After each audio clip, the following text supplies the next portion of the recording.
Para entender a este hombre, hace falta primero entender el país que lo vio nacer. A finales del siglo XVIII, lo que hoy conocemos como Colombia era apenas un virreinato disperso, dividido entre montañas infranqueables, ríos que apenas comenzaban a explorarse, y ciudades separadas entre sí por semanas de viaje a lomo de mula. Popayán, en particular, era una de las joyas administrativas de ese virreinato. Una ciudad blanca, aristocrática, construida sobre el comercio del oro extraído en las minas del Cauca y sostenida por una élite de familias que se casaban entre sí, gobernaban entre sí, y, cuando llegara el momento, también se harían la guerra entre sí. Fue precisamente en ese ambiente, mitad refinado y mitad feudal, donde nació el hombre que terminaría por reescribir las reglas de la política colombiana durante buena parte del siglo XIX. El 26 de septiembre de 1798 nació en Popayán un niño que, 8 décadas más tarde, moriría convertido en la figura más contradictoria y más poderosa de todo el siglo XIX colombiano. Su nombre completo era largo y aristocrático, como correspondía a su cuna: Tomás Cipriano Ignacio María de Mosquera Figueroa y Arboleda Salazar. Pero la historia lo recordaría simplemente como Tomás Cipriano de Mosquera, el único militar en la historia de Colombia que llegó a ocupar la presidencia de la República en 4 ocasiones distintas. Y el hombre que, según sus admiradores, arrastró a su país fuera del colonialismo a la fuerza, mientras que, según sus enemigos, gobernó como un monarca disfrazado de republicano. Nació en el seno de una de las familias más ricas y mejor conectadas de la región del Cauca. Su padre, José María Mosquera y Figueroa, era dueño de minas de oro y gozaba de una influencia social y económica tan grande que podía darse el lujo de simpatizar simultáneamente con realistas y patriotas, según le convenía en cada momento de la Guerra de Independencia. Su madre, María Manuela Arboleda y Arrachea, pertenecía a otra de las grandes familias caucanas. Tomás Cipriano fue el 6º de 10 hermanos, y entre ellos hubo quienes también alcanzarían enorme relevancia. Joaquín llegaría a ser presidente de la República. Manuel José se convertiría en arzobispo de Bogotá, y Manuel María serviría como diplomático.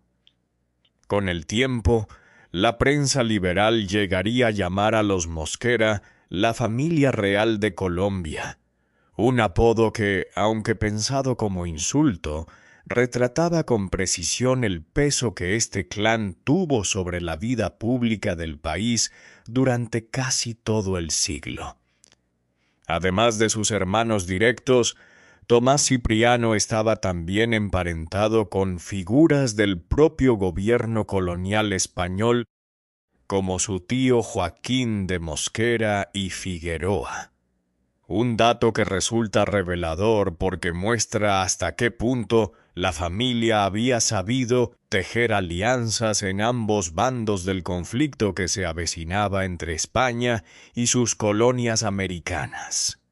Su padre, de hecho, no dudó en ayudar a las tropas realistas que huían hacia Popayán tras la derrota en la batalla de Boyacá, la misma batalla que consolidó la independencia de buena parte del actual territorio colombiano. Pero cuando Simón Bolívar llegó a la ciudad poco después, José María Mosquera no tuvo ningún inconveniente en reunirse también con él para sellar una nueva alianza, esta vez con el bando vencedor. Era, en el fondo, una lección de pragmatismo político que su hijo Tomás Cipriano parecía haber aprendido desde la cuna, y que aplicaría una y otra vez durante toda su carrera pública.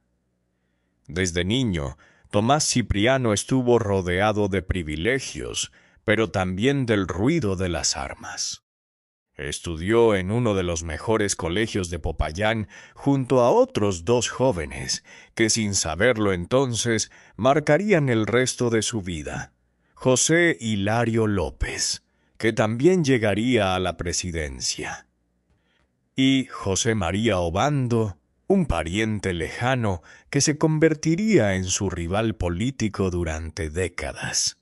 Sin embargo, el ambiente independentista de la época hizo que Tomás Cipriano abandonara sus estudios formales antes de completarlos. Jamás los retomaría, y sin embargo, contra todo pronóstico, se convertiría en un autodidacta instruido en latín, inglés, francés e italiano, capaz incluso de iniciar una traducción del poeta italiano Torquato Tasso. Sería, además, matemático, geógrafo e historiador aficionado, escribiendo varios libros sobre estas materias a lo largo de su vida. La educación formal le fue negada, pero la curiosidad y la ambición nunca lo abandonaron. En 1813, con apenas 15 años de edad, Mosquera se incorporó al ejército patriota de Antonio Nariño. Participó al año siguiente en la batalla de Calibío, cerca de su Popayán natal. Ascendió rápidamente, subteniente en abril de 1815, teniente al año siguiente, y ayudante del batallón conocido como los Bravos del Socorro. Pero la guerra también le trajo su primera derrota amarga. Cayó prisionero de los realistas en la batalla de la Cuchilla del Tambo, y solo la influencia y el dinero de su padre lograron liberarlo un año después. Viajó entonces a Jamaica junto a su hermano Joaquín, y allí, en el exilio, conoció a Simón Bolívar, el hombre que definiría el rumbo de su carrera durante la siguiente década. Regresó al país en 1818. Y 2 años después, cuando los patriotas recuperaron Popayán, volvió a las filas del ejército como capitán. Fue nombrado jefe civil y comandante de armas de su ciudad natal, y en 1821 se convirtió en primer adjunto al Estado Mayor General. Un año más tarde se casó con Manuela Arboleda y Arroyo, en el mismo momento en que Simón Bolívar llegaba a Popayán en plena campaña militar. José María Mosquera, el padre de Tomás Cipriano, se reunió una alianza que resultaría decisiva. Siva, a cambio de apoyo económico y político, Bolívar nombró a su joven hijo como edecán, luego como secretario general, y finalmente lo ascendió a teniente coronel. Junto a Bolívar, Mosquera combatió en la batalla de Bomboná el 7 de abril de 1822. Fue el comienzo de una relación de lealtad casi filial hacia el Libertador, una lealtad que Mosquera mantendría, con matices, durante el resto de su existencia. En 1823, Bolívar lo designó jefe del Estado Mayor General del Departamento del Cauca, encargándole el envío de tropas hacia Pasto, donde el ejército patriota luchaba por recuperar la ciudad ocupada por Agustín Agualongo, uno de los últimos y más tenaces defensores de la causa realista en el sur del continente.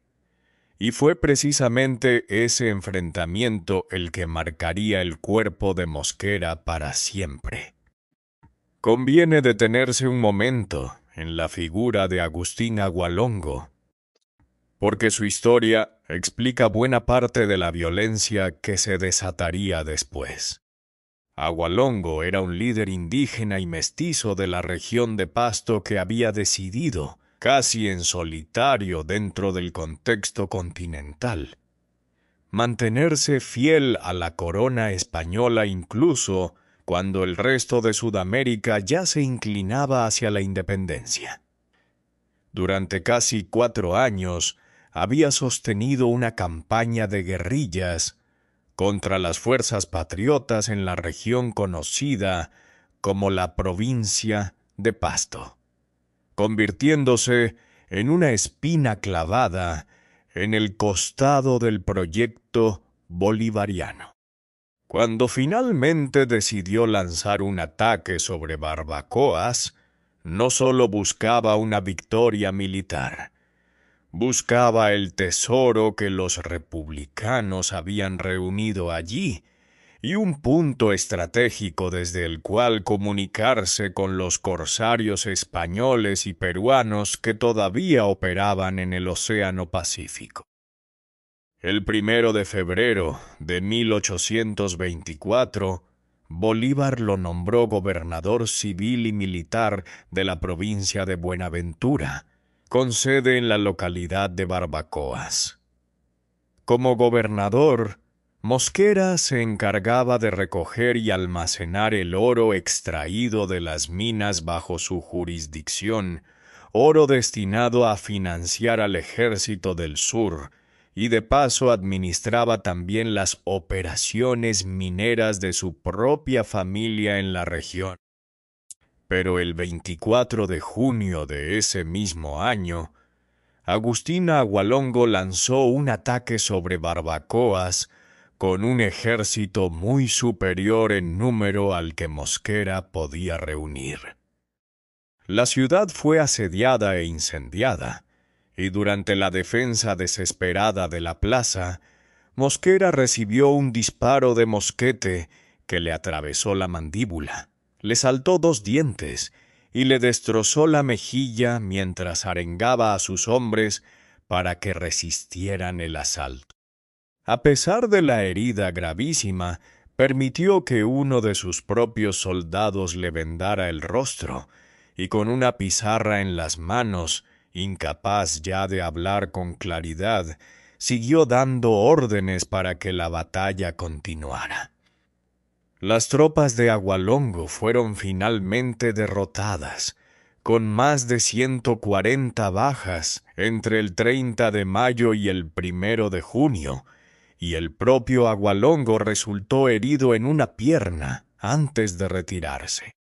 Los oficiales pastusos capturados, 33 en total, fueron fusilados por orden directa de Mosquera bajo la acusación de haber incendiado la ciudad.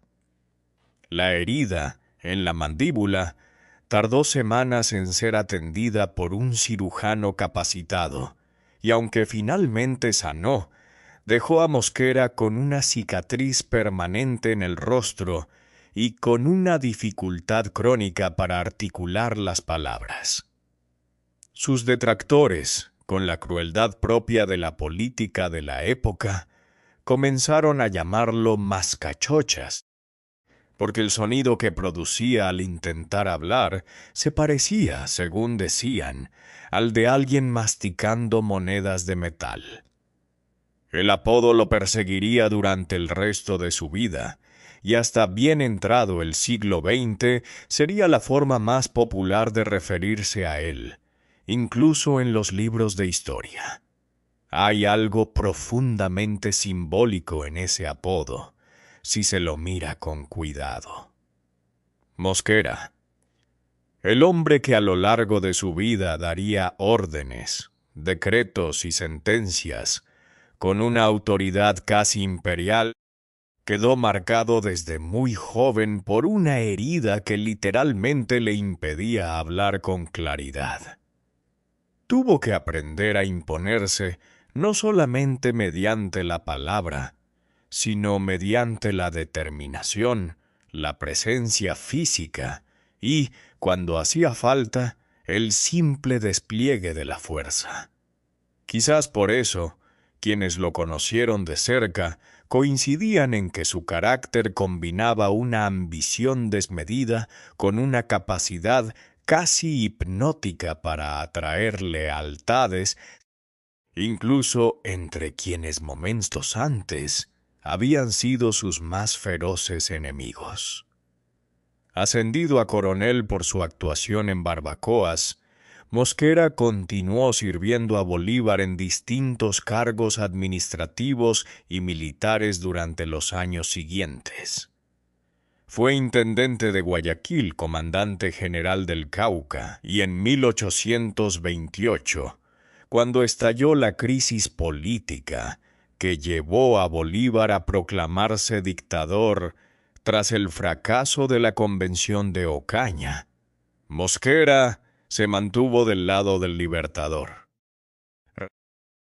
Fue precisamente esta lealtad la que lo enfrentó el 12 de noviembre de 1828 contra sus antiguos compañeros de colegio, José María Obando y José Hilario López, quienes se habían levantado en armas contra la dictadura bolivariana.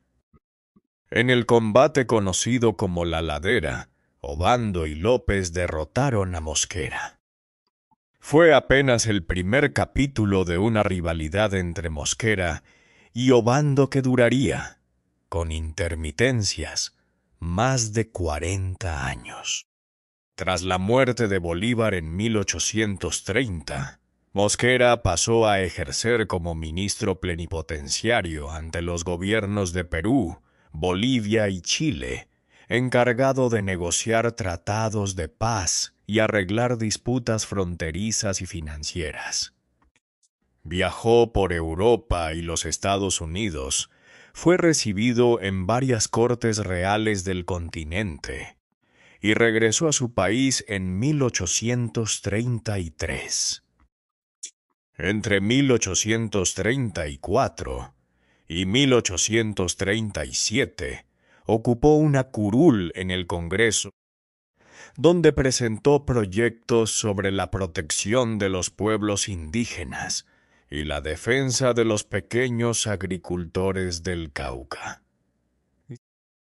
Para cuando llegó ese momento, Nueva Granada ya llevaba casi 2 décadas intentando construirse como república independiente, y el resultado, hasta entonces, distaba mucho de ser estable.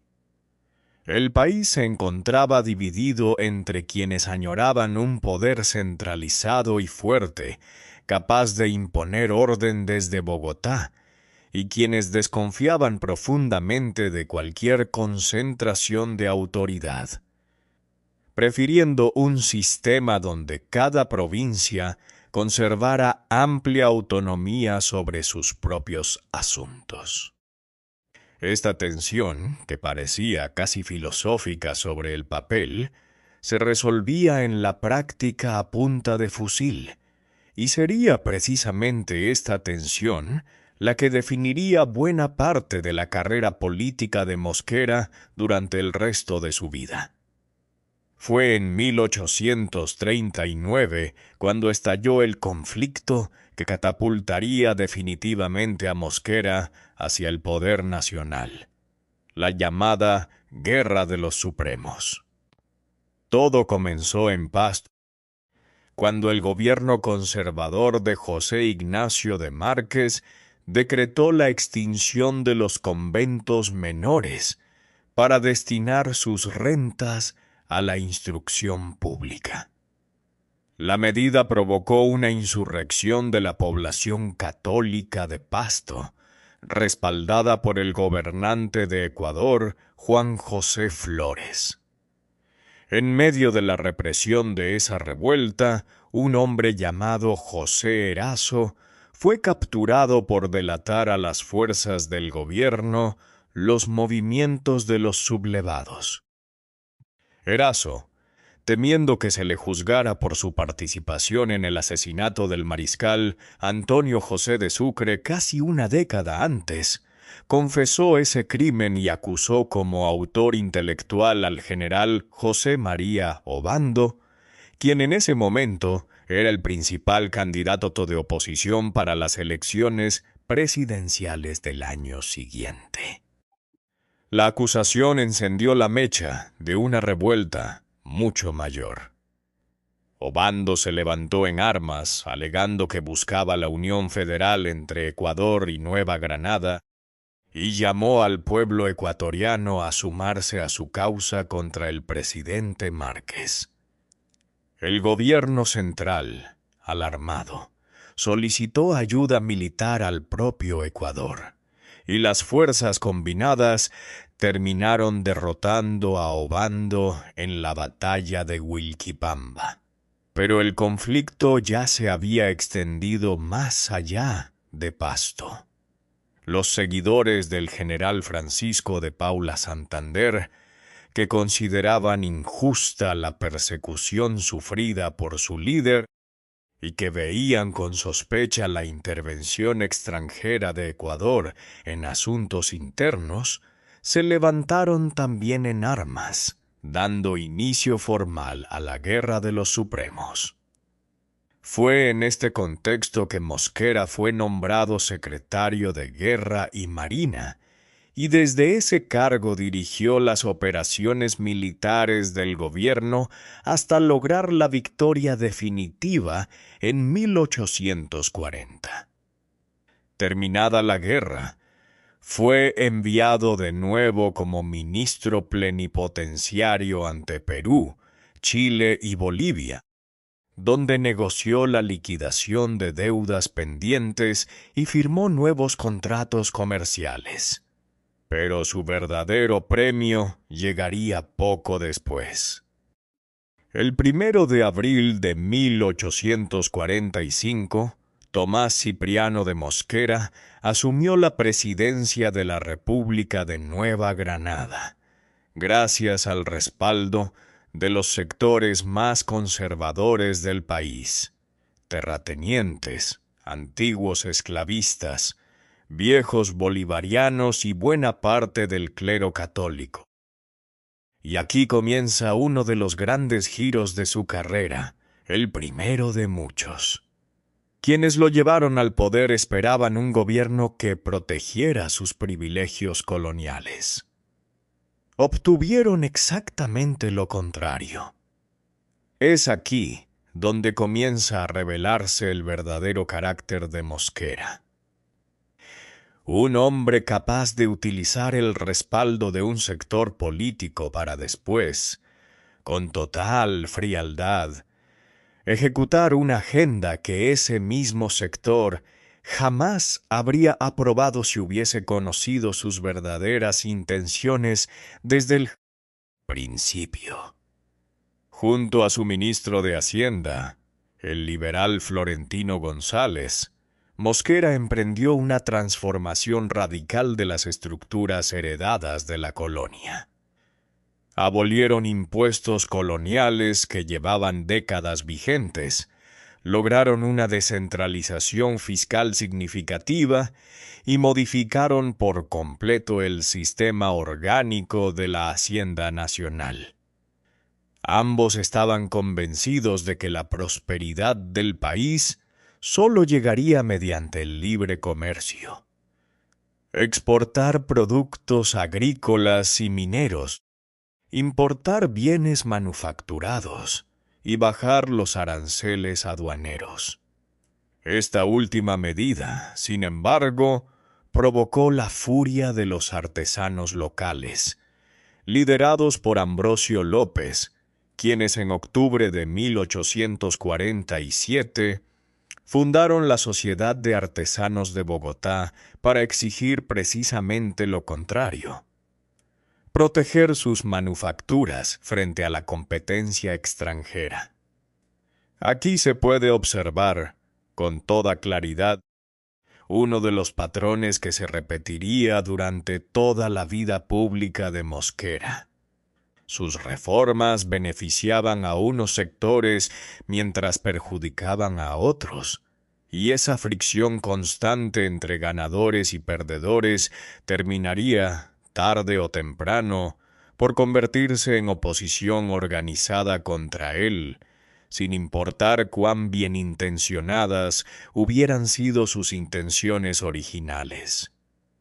El gobierno de Mosquera reformó el sistema monetario.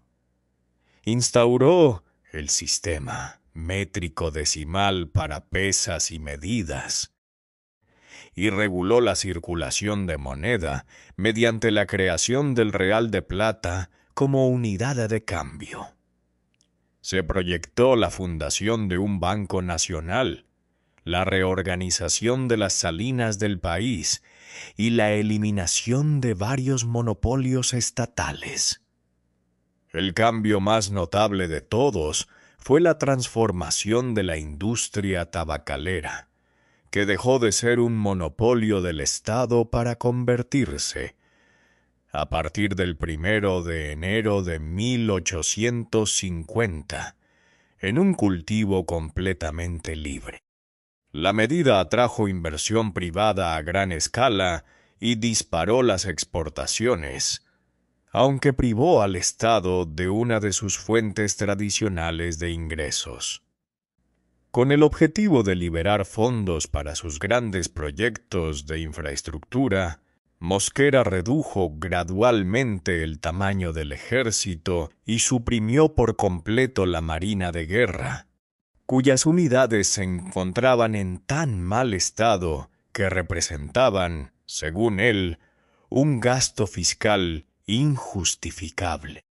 Convencido de que la construcción de vías de comunicación era la clave del progreso material del país, reorganizó la navegación a vapor por el río Magdalena y el canal del Dique, reduciendo drásticamente los costos de transporte entre el interior del país y la costa.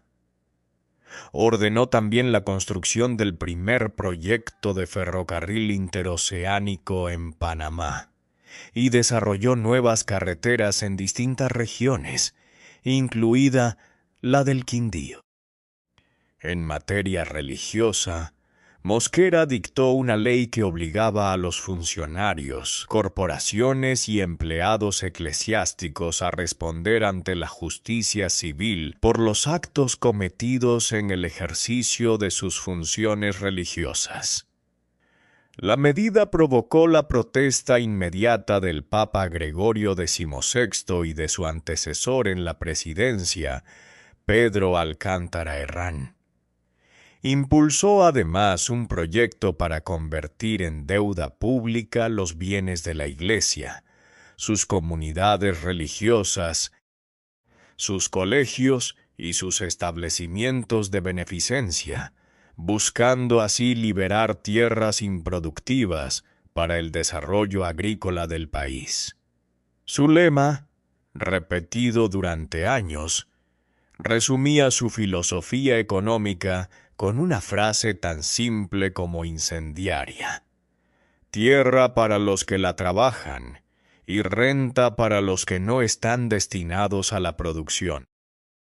En el campo de la educación, Mosquera estableció la enseñanza laica y promovió la inmigración de científicos y profesores extranjeros, entre ellos Manuel Ancísar, Agustín Codazzi, Thomas Reed, José Éboli y Carlos Segismundo de Graeff, con el objetivo de transformar el panorama cultural y científico del país.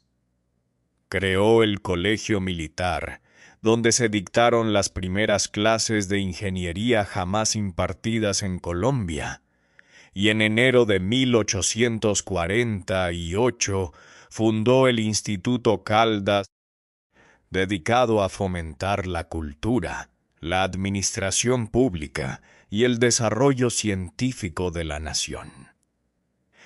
Bajo su administración se organizó también la nomenclatura urbana de Bogotá y se publicó, por primera vez en la historia del país, el Censo General de la República. Y fue precisamente Mosquera quien decretó la creación de la Comisión Coreográfica, dirigida por Agustín Codazzi, encargada de recolectar información social, económica y estadística de todo el territorio nacional y de levantar su primer mapa detallado, un trabajo que se convertiría en una de las grandes prolongaciones de la expedición botánica del siglo anterior. Vale la pena detenerse en la magnitud de todo esto. Estamos hablando de un país que apenas 2 décadas antes había logrado independizarse de España, que carecía de mapas confiables de su propio territorio, que ni siquiera sabía con precisión cuántos habitantes tenía y que todavía dependía en gran medida de instituciones y prácticas heredadas directamente de la colonia. En ese contexto, las reformas de Mosquera representaban un salto enorme hacia la modernidad, aunque ese salto se hiciera, como ocurriría una y otra vez a lo largo de su carrera, con métodos que no siempre respetaban las formas democráticas que él mismo decía defender.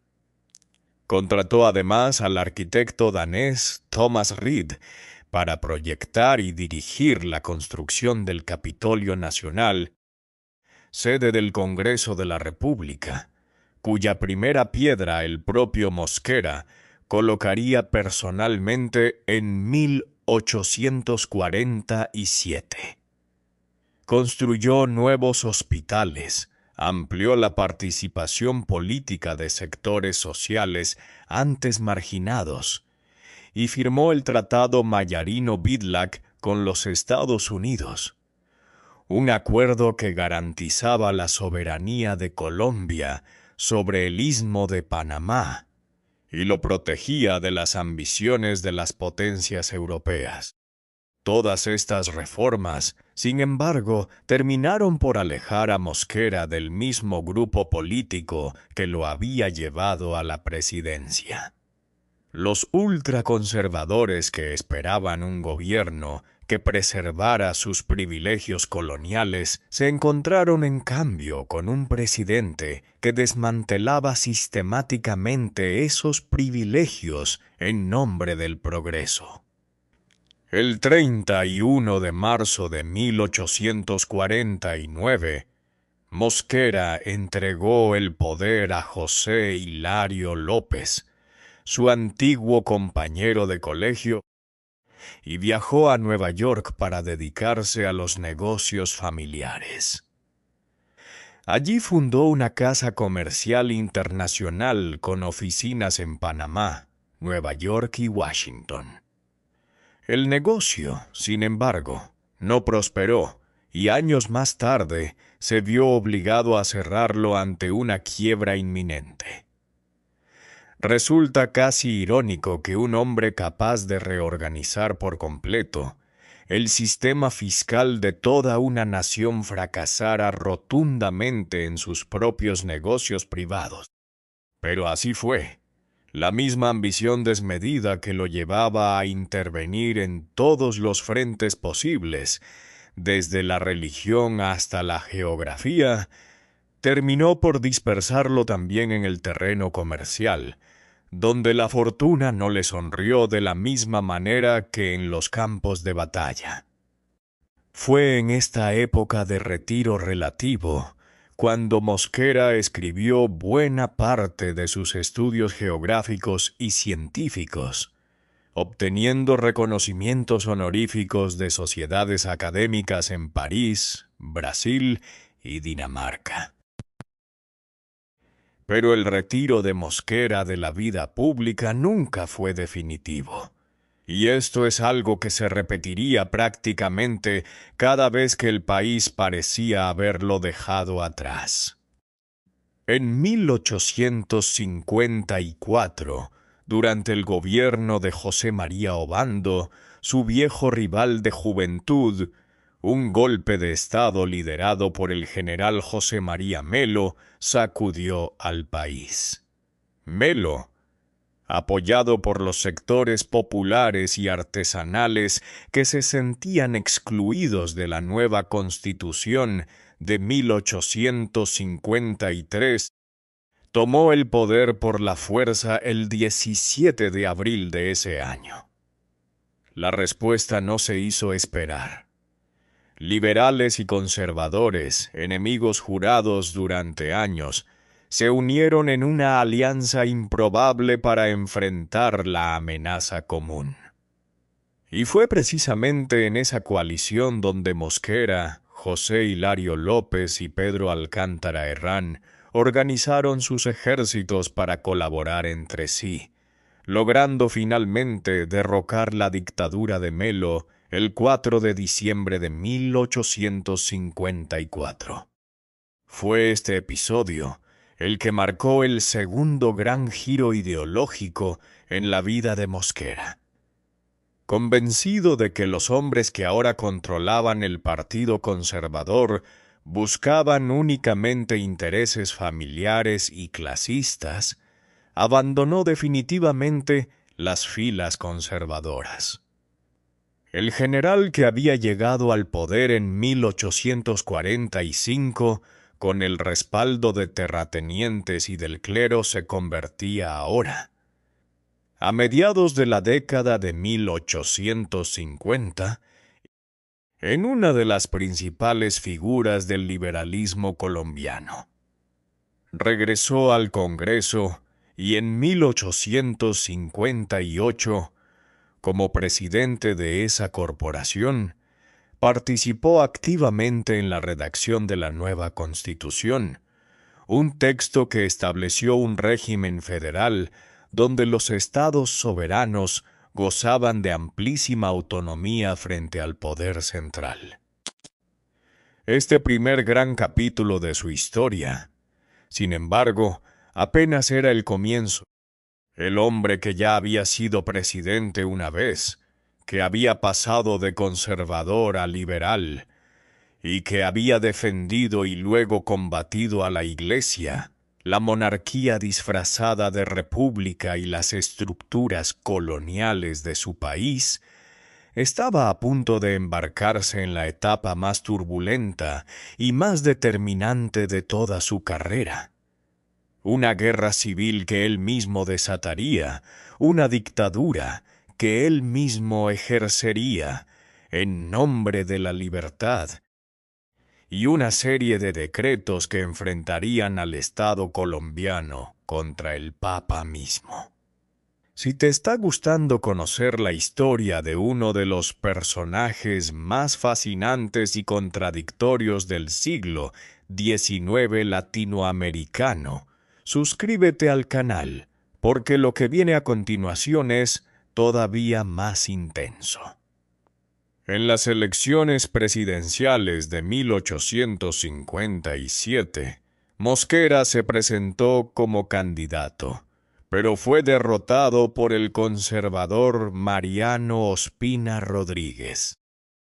En un movimiento que parecía destinado a neutralizar a su rival político, el propio Ospina nombró a Mosquera gobernador del estado del Cauca en septiembre de 1858. Fue un error de cálculo que le costaría el poder, y quizás uno de los errores políticos más caros que un gobernante colombiano haya cometido en todo el siglo XIX, porque le entregó a su rival exactamente la plataforma regional, militar y administrativa que necesitaba para organizar una rebelión a gran escala.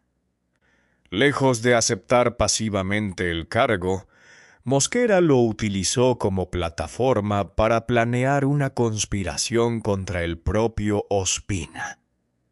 Nombró a su antiguo rival, José María Obando, como jefe del ejército caucano, sellando así una reconciliación tan sorprendente como estratégica, y comenzó a atraer sistemáticamente la simpatía de los sectores liberales de todo el país. Mosquera acusó al gobierno de Ospina de adelantar una política centralista y clerical que traicionaba los principios federalistas consagrados apenas el año anterior. Consideraba que ciertas leyes recientes, que otorgaban al Poder Ejecutivo la facultad de nombrar intendentes con amplísimas atribuciones en cada estado, representaban un ataque directo contra la autonomía regional. El 8 de mayo de 1860, Mosquera y Obando declararon la separación del estado del Cauca respecto de la Confederación Granadina e iniciaron formalmente una guerra civil contra el gobierno central. Mosquera se autoproclamó supremo director de la guerra, un título que resumía a la perfección su forma de entender el poder, no como una función delegada por las instituciones, sino como una autoridad personal que él mismo se otorgaba en nombre de una causa superior. En septiembre de ese mismo año, los estados de Cauca y Bolívar sellaron un pacto provisorio para unir fuerzas en el conflicto. Durante la contienda, Mosquera creó el estado de Tolima, desprendiéndolo del territorio de Cundinamarca, en un movimiento calculado para ganarse el apoyo de sus habitantes. A finales de 1860, José Hilario López decidió sumarse a la causa de Mosquera y Obando, después de que el presidente Ospina rechazara un intento de negociación conocido como la Expansión de Manizales. Finalmente, el 18 de julio de 1861, las fuerzas rebeldes ocuparon Bogotá y derrocaron al presidente Ospina. Mosquera fue proclamado presidente provisional del país, aunque el propio Obando, su antiguo enemigo convertido en aliado, murió durante los últimos combates de la guerra. 2 meses después, el 20 de septiembre de 1861, con la rebelión prácticamente triunfante en todo el territorio, los estados de Bolívar, Boyacá, Cauca, Cundinamarca, Magdalena, Santander y Tolima firmaron el llamado Pacto de Unión, dando origen a una nueva nación federal que adoptaría el nombre de Estados Unidos de Colombia. Mosquera soñaba con revivir el proyecto político de la Gran Colombia, que había conocido en su juventud junto a Bolívar, pero al no poder concretar esa ambición, se conformó al menos con rescatar el nombre de Colombia para el nuevo país que estaba fundando. En ese momento, Mosquera era, sin ninguna duda, el hombre más poderoso de toda la nueva confederación. Era presidente provisorio de la Unión y al mismo tiempo miembro principal de la Convención de Río Negro, la asamblea constituyente encargada de redactar la nueva Carta Magna del país. Precisamente por eso, los liberales radicales, conocidos como gólgotas, que constituían la mayoría de esa convención, buscaron desde el primer momento limitar su poder mediante el nuevo texto constitucional. La Constitución de 1863 estableció un régimen federal bajo el nombre de Estados Unidos de Colombia, con una separación estricta entre la Iglesia y el Estado, un sistema judicial basado en una Corte Suprema, y un presidente elegido por un período de apenas 2 años, sin posibilidad de reelección inmediata.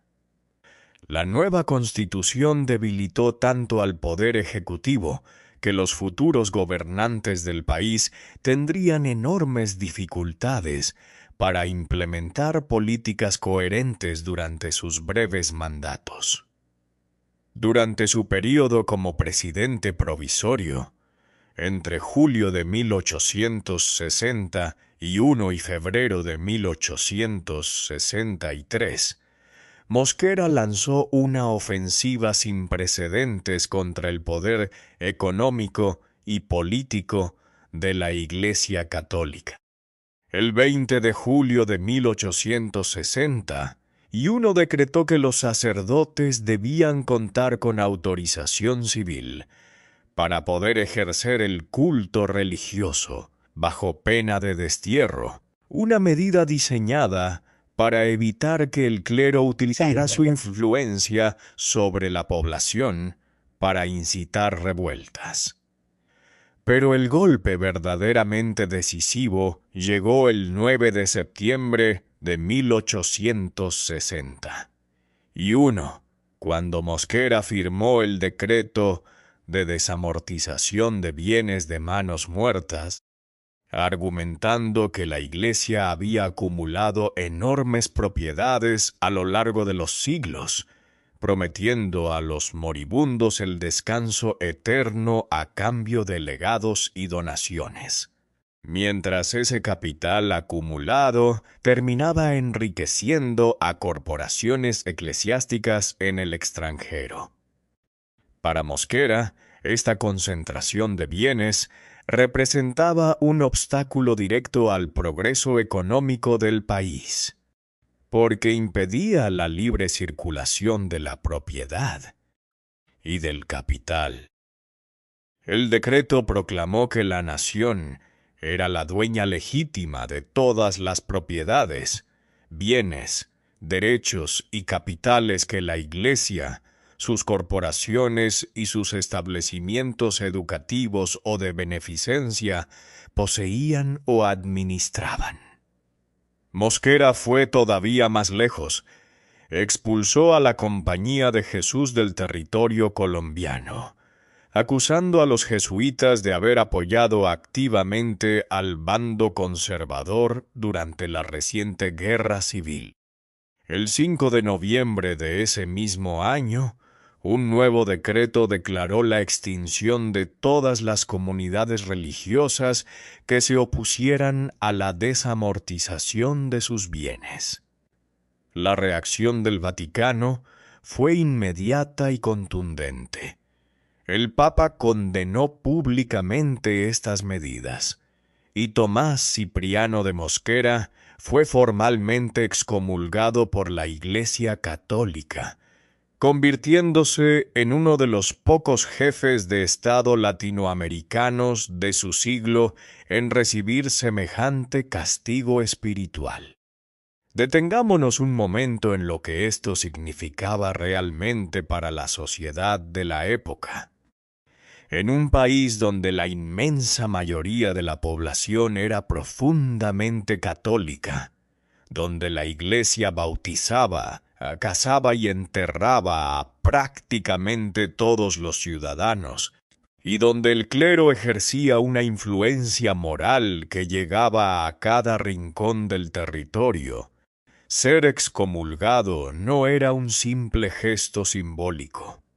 Era, en la práctica, quedar fuera de la comunidad espiritual de tu propio pueblo.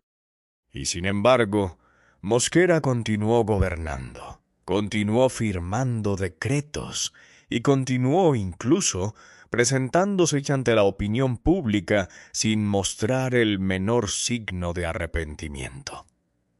Para muchos de sus contemporáneos, este desafío abierto al Papa era la prueba definitiva de que Mosquera se consideraba a sí mismo por encima de cualquier autoridad, ya fuera terrenal o espiritual.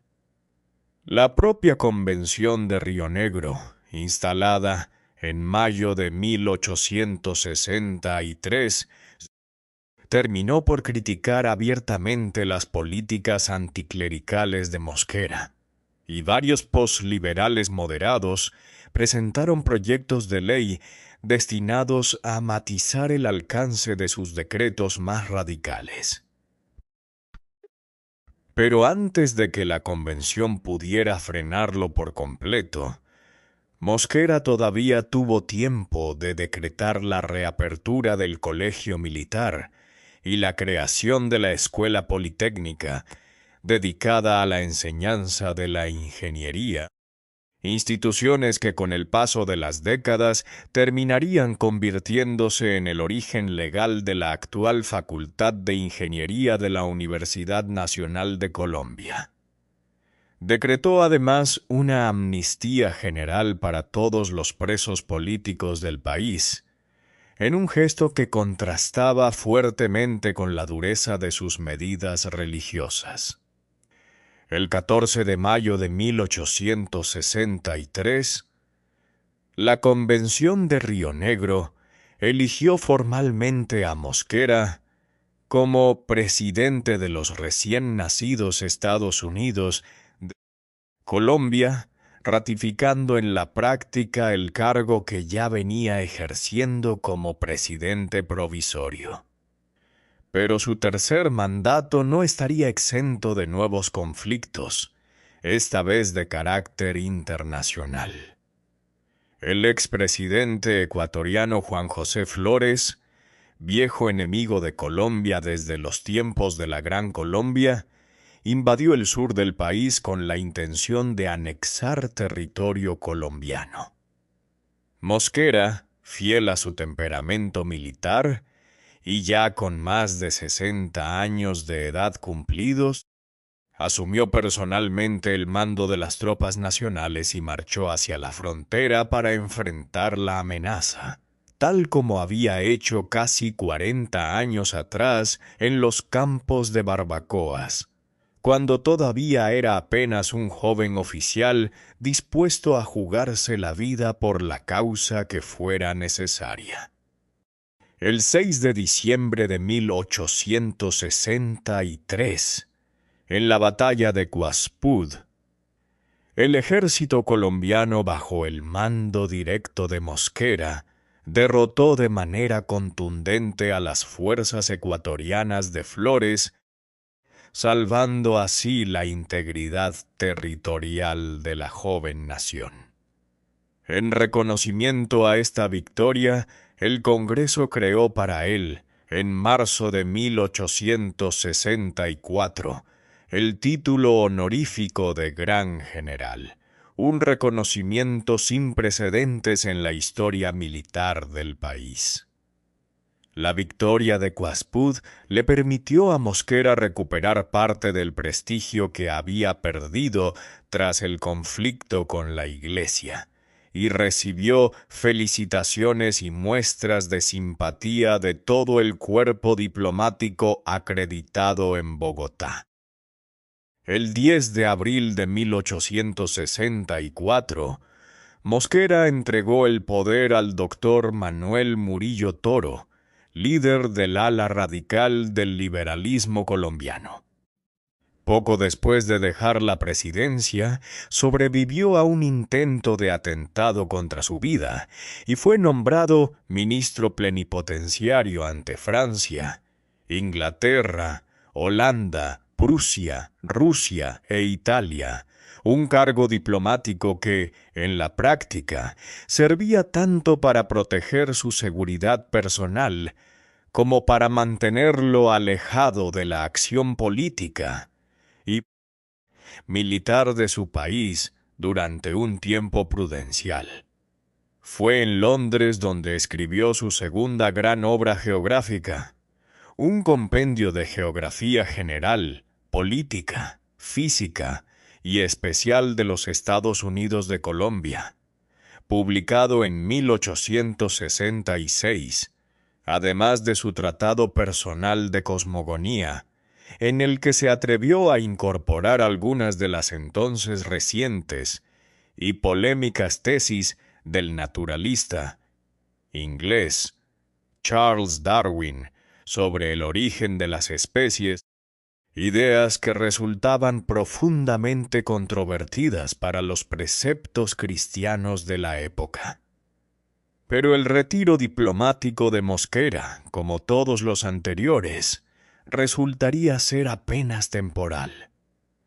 En 1866, gracias al respaldo del liberalismo popular, de los antiguos draconianos y de los sectores artesanales del país, Mosquera fue elegido por cuarta y última vez como presidente de la República. Se posesionó en el cargo el 20 de mayo de ese año, convirtiéndose así en el único militar en la historia de Colombia que había ocupado la primera magistratura del país en 4 ocasiones distintas, un récord que ningún otro general colombiano lograría igualar jamás. Casi de inmediato, Mosquera decretó una investigación sobre la manera en que se habían llevado a cabo los remates de bienes desamortizados y la titulación de tierras baldías durante la administración anterior de Murillo Toro. Consideraba que ese gobierno, por descuido, falta de vigilancia o directamente por favoritismo, había permitido que esos bienes y baldíos terminaran concentrados en manos de unos pocos beneficiarios privilegiados. El decreto alarmó profundamente a sus enemigos, especialmente entre las filas liberales, donde muchas personas se habían beneficiado precisamente de la compra de esas propiedades eclesiásticas confiscadas años atrás. La prensa, tanto liberal como conservadora, comenzó entonces a organizarse en una oposición cada vez más firme contra el gobierno de Mosquera. Reinició además su política anticlerical, prohibiendo a la Iglesia el cobro coactivo de diezmos a los campesinos bajo amenaza de castigos espirituales. Durante este cuarto y último mandato, 2 grandes conflictos bélicos sacudían el continente americano. La guerra de la Triple Alianza, que enfrentaba a Brasil, Argentina y Uruguay contra Paraguay, y la guerra hispano-sudamericana, que enfrentaba a España contra Chile, Perú, Ecuador y Bolivia por el control de las islas guaneras del Pacífico. Mosquera propuso una reunión de países sudamericanos para poner fin a ambos conflictos, una iniciativa que finalmente no llegó a concretarse por la negativa de los países involucrados en la Triple Alianza. En el segundo conflicto, aunque Colombia mantenía oficialmente una política de neutralidad para no comprometer sus acuerdos con Inglaterra y los Estados Unidos, Mosquera adelantó negociaciones secretas para una posible alianza militar con los países sudamericanos enfrentados a España, llegando incluso a adquirir un buque de guerra llamado El Rayo. La medida generó fuertes críticas de sus opositores, quienes consideraban que ese gesto equivalía prácticamente a declararle la guerra a España y a entorpecer innecesariamente las relaciones diplomáticas con las potencias europeas y con Washington. Estas circunstancias fueron alimentando una pugna cada vez más intensa entre Mosquera y el Congreso de la República. Para evitar ser derrocado, y en un gesto que revelaba su temperamento cada vez más autoritario, Mosquera decretó el cierre del Parlamento el 29 de abril de 1867 e impuso además la censura de prensa en todo el territorio nacional. La medida, lejos de fortalecer su posición, resultó completamente contraproducente. La guerra se recrudeció en los estados de Santander y Antioquia, y sus opositores lograron algo mucho más peligroso: volver contra él a oficiales clave dentro de la Guardia Nacional, el cuerpo militar encargado, en teoría, de proteger al propio presidente. Resulta casi poético, si se lo piensa bien, que el hombre que había defendido durante décadas las libertades de prensa y de asociación consagradas en la Constitución de Río Negro terminara, en su último año de gobierno, imponiendo censura sobre esa misma prensa y cerrando el Congreso que él mismo había ayudado a legitimar. El desenlace llegó apenas un año después de su cuarta posesión presidencial. El 23 de mayo de 1867, un grupo de conspiradores irrumpió en la Casa de Gobierno durante la noche, arrestó a Mosquera y entregó el poder al general Santos Acosta. El hombre que había sido presidente en 4 ocasiones, que había derrotado ejércitos extranjeros, que había expulsado a los jesuitas y desafiado al Papa, terminó preso en el Observatorio Astronómico de Bogotá, donde permaneció poco más de una semana antes de enfrentar un juicio de responsabilidades ante el Congreso, acusado formalmente de traición a la patria, abuso de autoridad y errores administrativos. El Senado lo condenó a 3 años de destierro y a la pérdida completa de sus derechos políticos. Mosquera viajó entonces a Lima, la misma ciudad donde décadas atrás había ejercido como diplomático en representación de su país. Allí, alejado del poder por primera vez en muchísimos años, escribió el estudio titulado Cosmogonía, publicado en la imprenta del Estado peruano en 1868, un texto que recogía sus reflexiones sobre los diversos sistemas de creación del universo conocidos hasta entonces. Fueron años de silencio forzado para un hombre que había pasado toda su vida acostumbrado al ruido de las batallas, de los decretos y de las conspiraciones palaciegas. Regresó a Popayán el 3 de enero de 1871 con 73 años de edad cumplidos.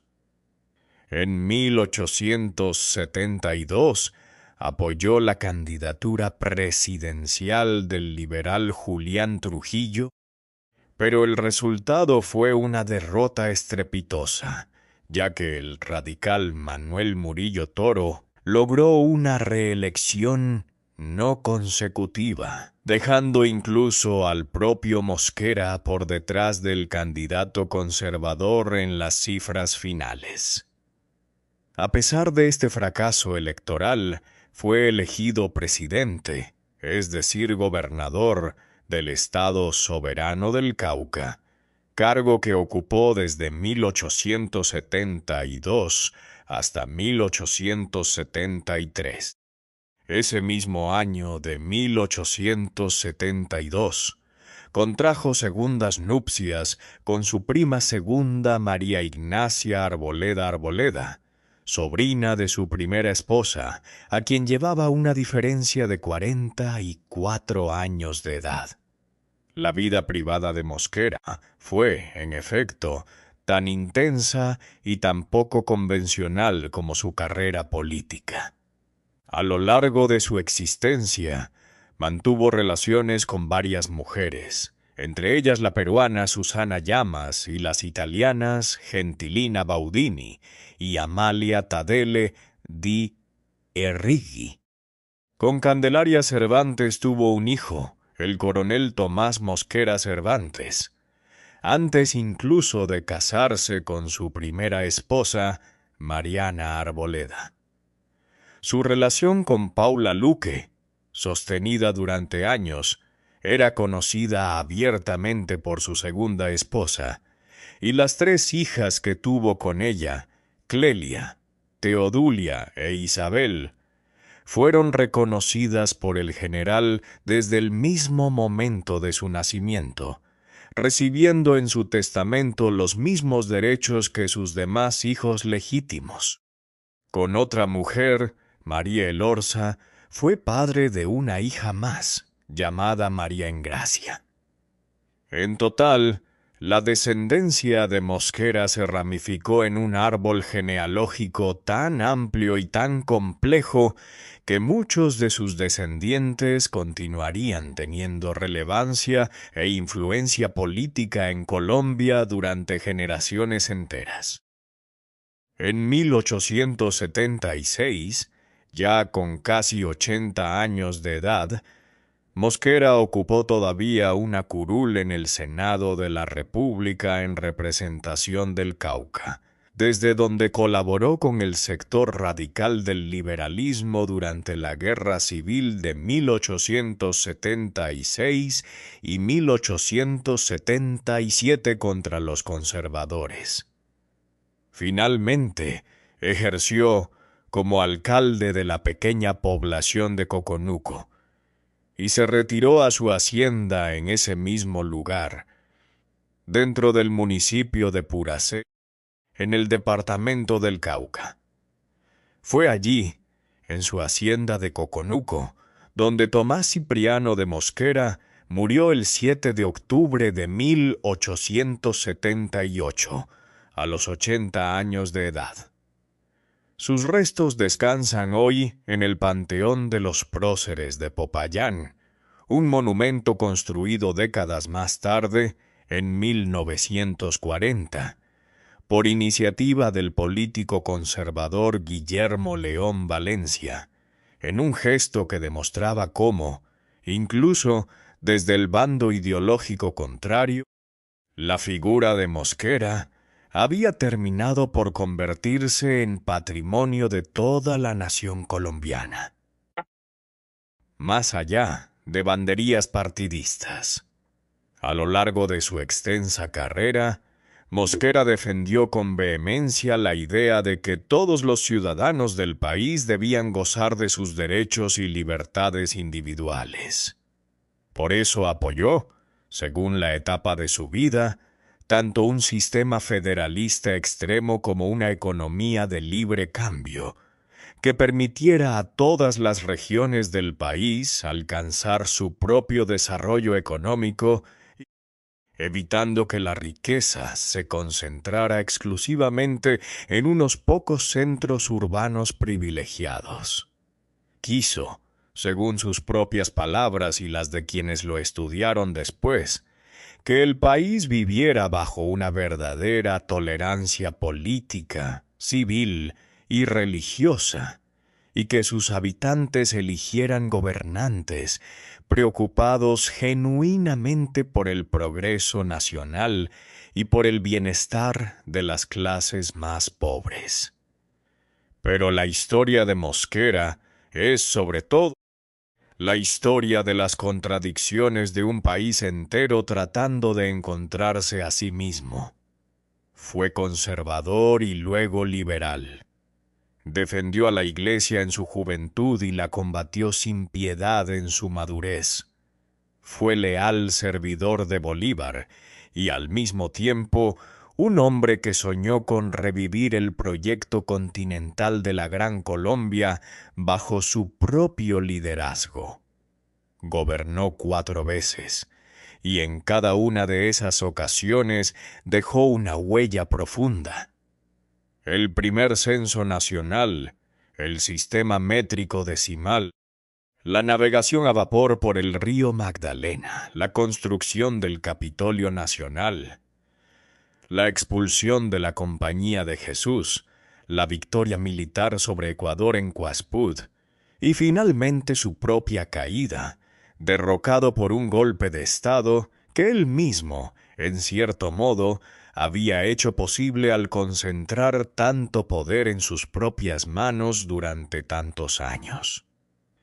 Si has llegado hasta aquí, ya te habrás dado cuenta de que la historia de Mosquera no es la historia de un simple dictador, ni la de un simple estadista, sino la de un país entero tratando de decidir, a través de un mismo hombre repetido 4 veces en el poder, qué clase de nación quería ser.